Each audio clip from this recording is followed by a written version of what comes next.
Welcome. Today we're going to be learning about absolute deviations and deviations. Deviations first. Let's get going. Here we have a data set. And if I said, what's the deviation away from 1? What's the deviation away from 2? What's the deviation away from 4? You might look at me and say, I have no idea what you're talking about.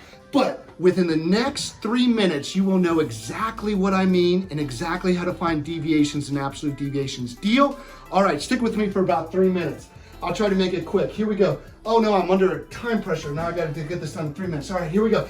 In order to do this, first what you need to do is find the mean, because deviations mean the distance away from the mean. And if it's below the mean, it's going to be negative. If it's above the mean, it's going to be positive. All right, here we go. Deviations away from the mean. Let's first find the mean. In order to find the mean, first, what you have to do is add up all these numbers. Add up all these numbers and divide by however many numbers you have. All right, when we add up all these numbers, we get,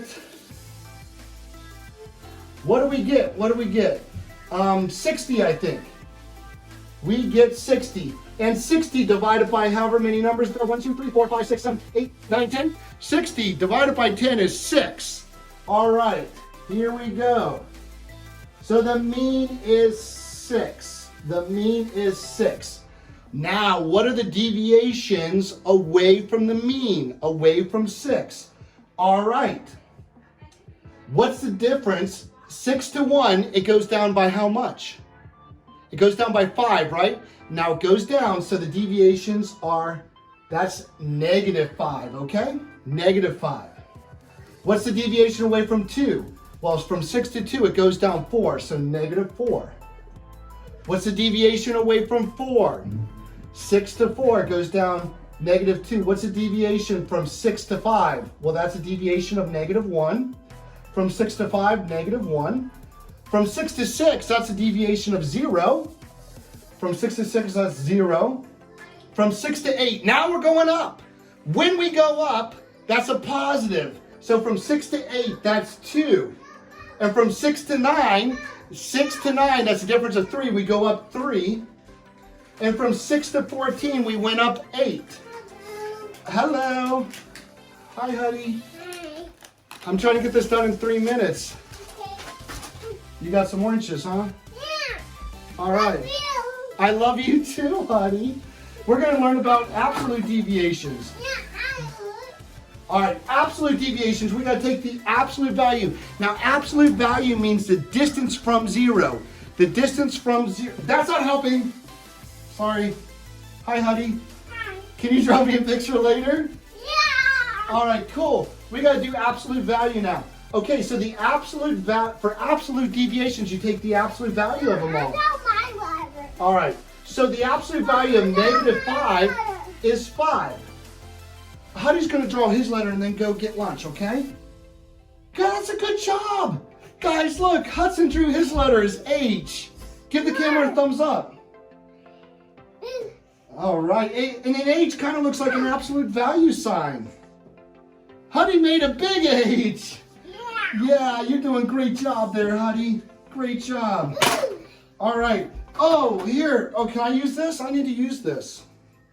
Thanks. Thanks, I need to use it. All right. Guys, now we're able to do this. All right, the absolute value of -4 is... Where'd you get that? Here, can I see that? I need that for my work. Is 1. Hey, can you go out with mommy? Mommy's calling you. Absolute value of -2 is 2. The absolute value of -1 is 1. Absolute value of -1 is 1. The absolute value of 0 is 0. The absolute value of 0 is 0. Here, you want an orange? Oh, here you go. Here's an orange. You're welcome. Go take this out. Go take this out there. Go. All right. The absolute value of 2. Now, this is when it gets really easy. The absolute value of 2 is 2.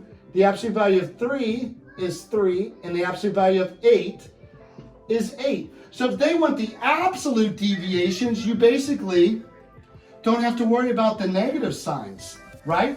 So if they said, what's the absolute value away from 8? You would first find the mean. And then you would find the distance from the mean, the deviation, which is 2, and then the absolute value of 2 is 2. Now this brings us up to when we have to find the mad. And the mad is not when you get mad or angry. I try to keep calm, as you can see, even with all these interruptions, I try to keep calm. But sometimes I go a little crazy.